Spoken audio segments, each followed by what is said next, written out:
A origem das coisas de hoje é sobre a cortina, que tem idade próxima ao início da manufatura do tecido lá na antiguidade. Já a utilidade que conhecemos do acessório surge no Egito Antigo, quando tapetes foram usados para ornar paredes. Na Europa, a cortina é vista pela primeira vez em um casamento real na Inglaterra, no século XVIII, e a partir daí, ela se espalha pelo mundo. Atualmente, a cortina continua no gosto de quem busca sofisticação, bem-estar e, claro, privacidade nos ambientes. Por isso, o comércio dela é aquecido com boas oportunidades de negócios.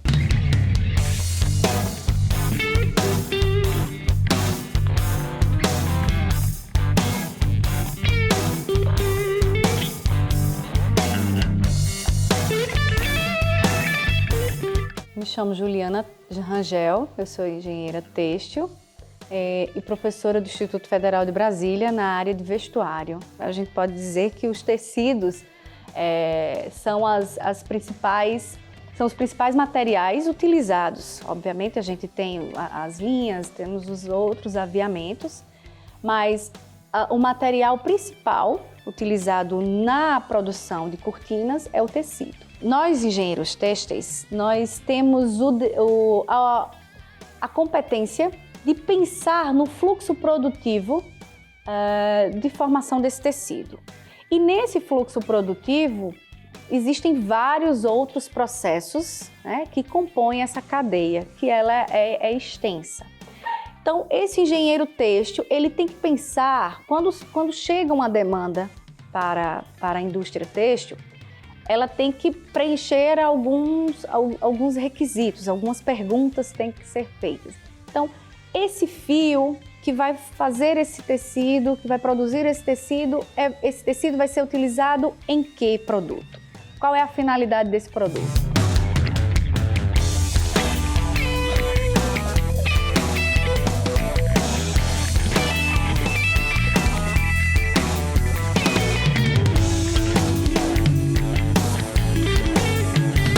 Bom, eu sou a Larissa, eu tenho 34 anos. Eu trabalho com cortinas e persianas sob medida desde 2010. Eu vim do interior da Bahia, né? Eu vim para trabalhar com a minha irmã e o meu cunhado, que tem uma loja de cortinas já há muitos anos. E então eu vim para ser vendedora, trabalhava na empresa ajudando em tudo, assim, desde limpeza, desde confecção, porque a gente também cortava tecidos e tudo. Então, passei 4 anos com eles, trabalhei, aprendi muito, bastante coisa mesmo, em todas as áreas. Desde fornecedor, aprendi bastante de vendas, na parte de produção, onde eu não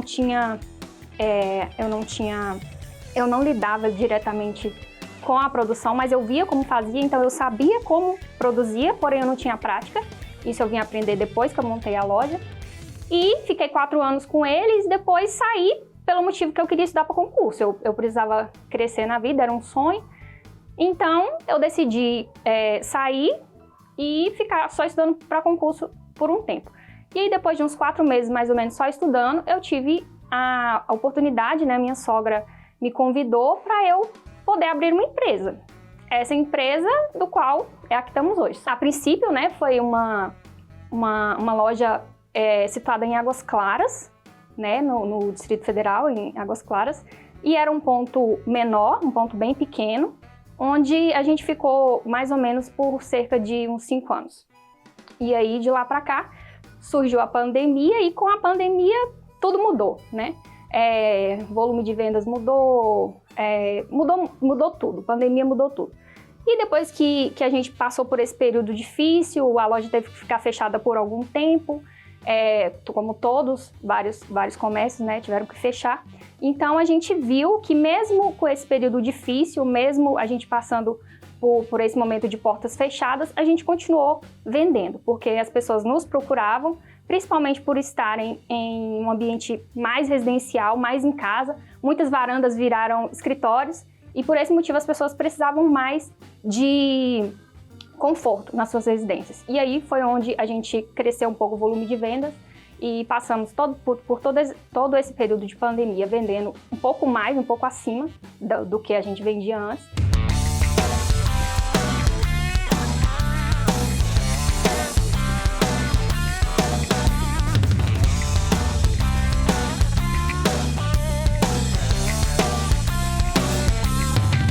agora eu tendo esse fio, que eu já sei que vai fazer tecidos para cortinas, esses fios eles vão agora para as tecelagens.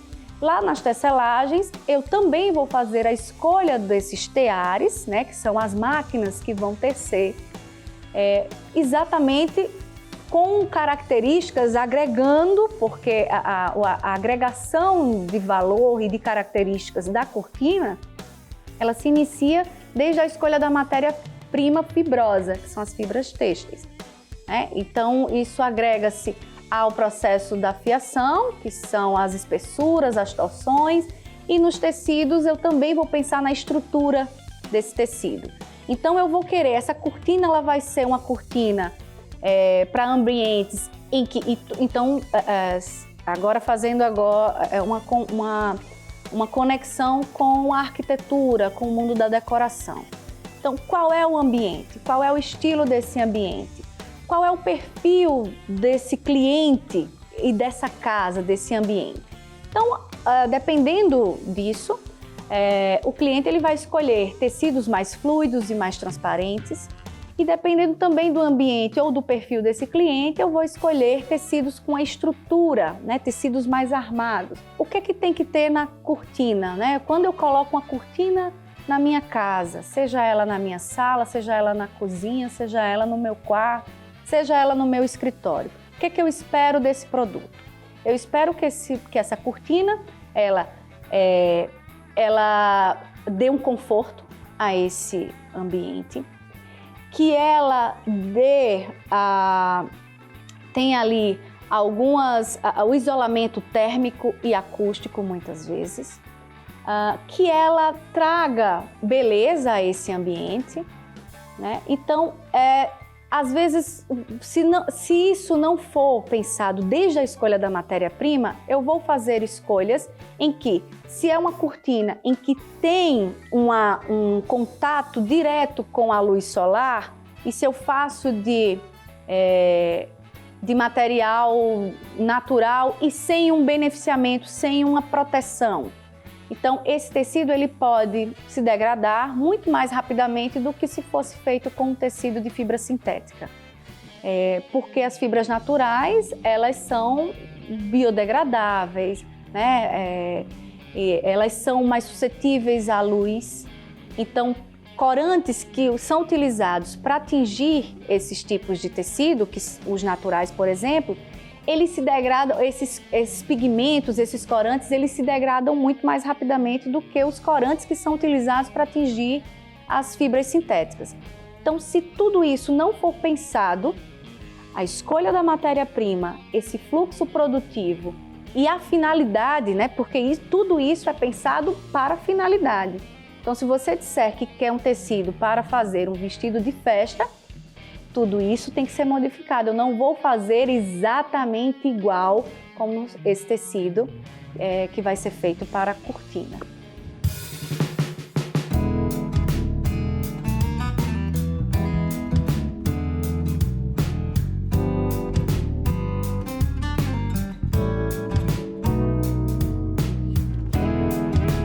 Então, hoje em dia, a gente não trabalha com estoque. Por quê? Existe uma infinidade muito grande de tipos de tecidos, de texturas, cores variadas, e muitas vezes o estoque em si, ele é um investimento muito grande, um espaço muito grande que é necessário para armazenar, todo um cuidado e um custo que fica parado ali, e às vezes aquilo que o cliente quer, no momento em que você não tem, acaba que você ainda assim tenha que comprar fora.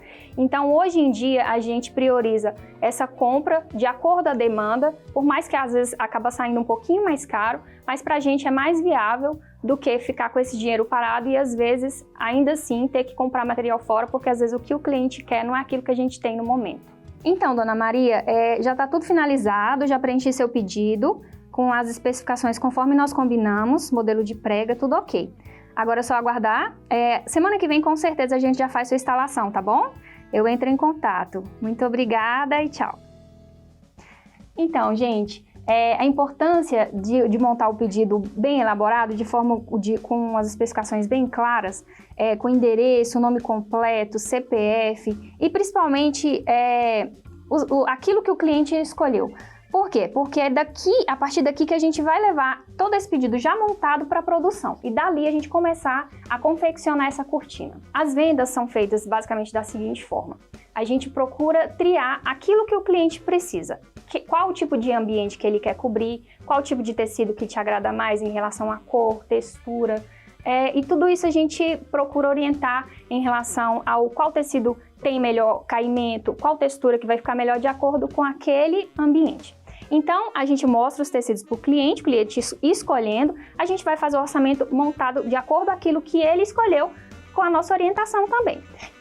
Feita essa escolha e fechando o pedido, a gente vai passar o pedido da quantidade exata do tecido que a gente vai precisar para aquele cliente, e daí a gente vai solicitar esse tecido para a distribuidora, que eles geralmente entregam 3 vezes por semana, e a gente pede cerca de 8 dias úteis para fazer essa entrega, que é mais do que suficiente. Geralmente a gente pede 8 dias, mas entrega um pouco antes do prazo. Como eu trabalho na área já há bastante tempo e sou formada também em design de interiores, eu consigo levar para o cliente aquela experiência de o que vai ficar melhor para o seu ambiente. Consigo demonstrar o tipo de tecido que tem o melhor caimento, o tipo de material que vai vedar aquela claridade que ele me pediu que vedasse, porque, é claro, a gente tem tecidos que vedam melhores, tem tecidos que não têm uma boa vedação, tecidos que têm uma durabilidade maior, tecidos que têm uma durabilidade menor, não só visando, às vezes, o melhor custo, porque nem sempre o melhor custo é aquilo que vai atender melhor o cliente.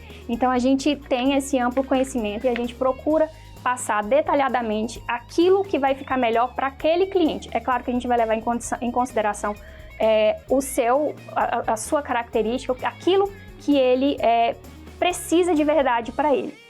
Apesar do nosso empreendimento ter demanda durante todo o ano, sempre existem momentos mais movimentados, outros mais lentos, então é bom sempre que a gente tenha uma boa reserva para suportar esses momentos em que não estejam tão bons, né, de vendas.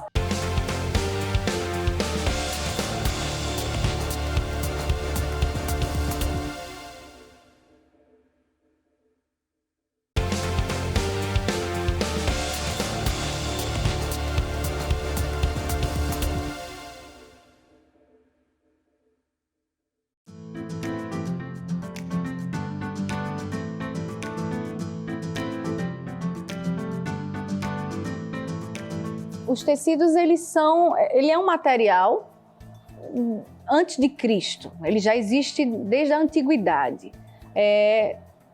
desde os primórdios, digamos, né? Porque para que serve um tecido? Ele é para dar proteção ao nosso corpo, né? Então, na pré-história, isso era utilizado pelos nômades para pele de animal, né? Então eles colocavam isso sobre a pele e aos poucos eles foram, pelas descobertas, pelas andanças, foram vendo aí esses materiais, essas fibras naturais e foram fazendo as tecituras dele. Existem muitas histórias, muitas culturas que trazem essa relação com a indústria têxtil. Então, se você for nos povos africanos, vai ter ali uma origem, né, uma cultura em volta do cultivo do algodão. Os chineses, por exemplo, né, dizem aí as lendas que a seda, ela foi... um bichinho da seda caiu numa xícara de chá de uma princesa, de uma rainha chinesa, do Império Chinês. Então, os egípcios, os povos egípcios, enfim, né, já se utilizavam dessa cultura, né, desses materiais e desse processo têxtil, que muito antigamente, anterior à Revolução Industrial, era tudo feito à mão, né? Então, os tecidos eram feitos manualmente, a manufatura era muito voltada às manualidades. Após a Revolução Industrial, no século XIX, é que vieram as máquinas a vapor, tem também a criação do tear jacquard, que também foi no século 1800 e lá vai, né, bolinhas.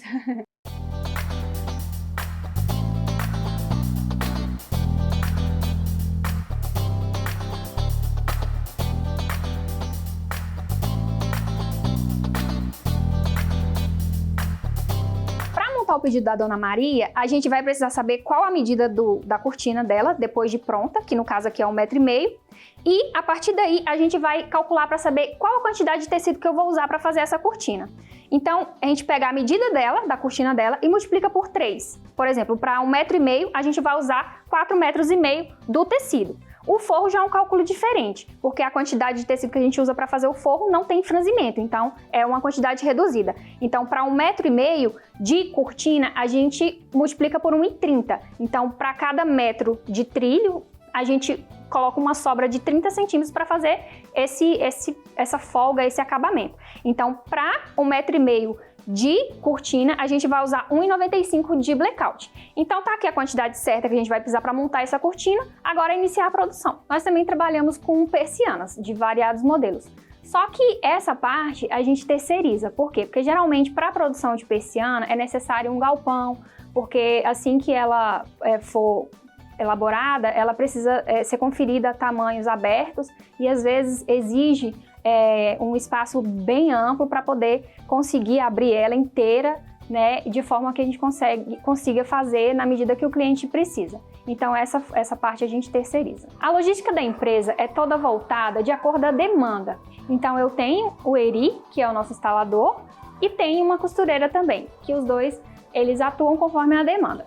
Então hoje em dia para mim é muito gratificante trabalhar em casa, porque eu tenho uma filha pequena, eu tenho um pai que tem Alzheimer, então eu consigo conciliar os meus horários, eu consigo marcar os orçamentos nas residências dos clientes, conforme a minha disponibilidade em casa. Então para mim é muito prático, se torna muito agradável ter a empresa dentro de casa. Então aqui a gente vai mostrar para vocês um pouco do nosso ambiente de produção. Aqui a gente tem os trilhos, varões. Geralmente a gente compra as barras, né? Às vezes a barra vem com 6 metros e muitas vezes a gente não usa o tamanho inteiro para determinado cliente e a gente corta na medida que a gente precisa e o restante a gente vai estocando de forma que a gente tenta aproveitar numa ocasião futura, né? Aqui a gente tem também um organizador de acessórios que também funciona mais ou menos do mesmo jeito. Os pacotes eles vêm fechados geralmente com 100 unidades e aí a gente vai utilizar para o cliente apenas a quantidade que ele precisa. Claro que também a gente só cobra na quantidade que ele precisa, mas a gente só compra nessa quantidade, então o restante a gente vai estocando para futuramente em outra ocasião a gente utilizar. A gente tem também aqui as embalagens, que é uma das coisas que a gente procura economizar, né? A gente costuma reutilizar as embalagens, porque são questão de custo mesmo. A gente dobra direitinho e guarda para futuramente a gente reutilizar. As entretelas são uma das poucas coisas que a gente costuma estocar. Por quê? Porque é uma coisa que não demanda tanto espaço, né? E é uma coisa que usa muito. Para toda a cortina a gente usa entretela. Então é uma coisa que não vai ficar estocada por muito tempo e também não necessita de tanto espaço para poder armazenar. Hoje em dia a gente não usa muito o estoque em si, trabalhar com estoque, também por causa do nosso modelo de comércio, de empresa, né? Porque a gente trabalha sob demanda e o material é feito sob medida e de acordo com aquilo que o cliente pediu. Então não é interessante que a gente tenha estoque, até porque muitas vezes aquilo que o cliente quer, devido à infinidade de coisas que a gente tem de catálogo, às vezes aquilo que o cliente quer não é aquilo que a gente tem no momento. Então é uma coisa que demanda muito espaço, um grande capital investido e às vezes ainda assim a gente precisar comprar fora porque às vezes não é aquilo que o cliente precisa naquele momento, né? Buchas, temos aqui também um pedido já pronto que logo logo vai sair para entrega.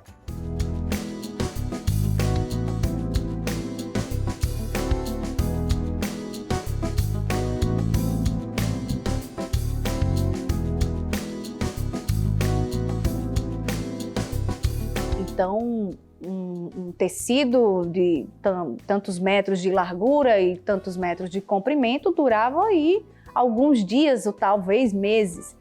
Com a Revolução Industrial, isso passou a ser, em questão de, em um dia, hoje a indústria têxtil, em um dia, né, trabalhando 24 horas, ela produz toneladas, porque são vários teares, né, dependendo da capacidade dessa indústria têxtil também, né?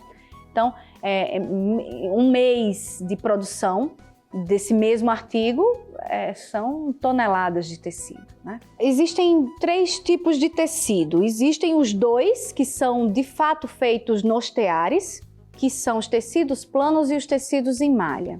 E nós temos os tecidos não tecido. Esse nome, não tecido, não é negando o produto, mas sim negando a forma de ser tecida, que de fato ele não é feito em um tear. Então, o nome não tecido é simplesmente me dando a informação de que esse tecido não é feito no tear. E os outros tecidos a gente chama de tecidos convencionais, que a gente chama do tecido plano e o tecido em malha. Para cada tipo de tecido desse, então os tecidos planos, existem maquinários específicos para se fazer tecidos planos. E para as malhas também existem máquinas específicas para se fazer esses tecidos em malhas. Ambos são chamados de teares, só que eu preciso dizer que é um tear de tecido plano e um tear de malha, né? Entre as malhas a gente tem o tear retilíneo, o tear circular, e esses teares eles têm dimensões diversas, né?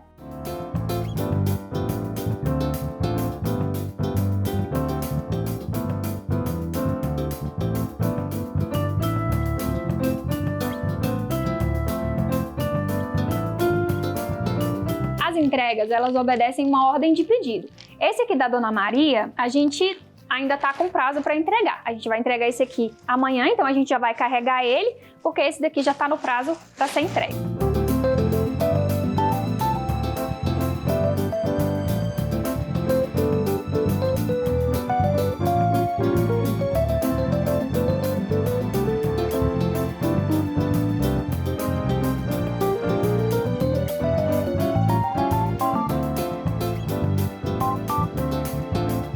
O planejamento organizacional de uma empresa que funciona num ambiente residencial como o meu exige uma boa reserva de capital.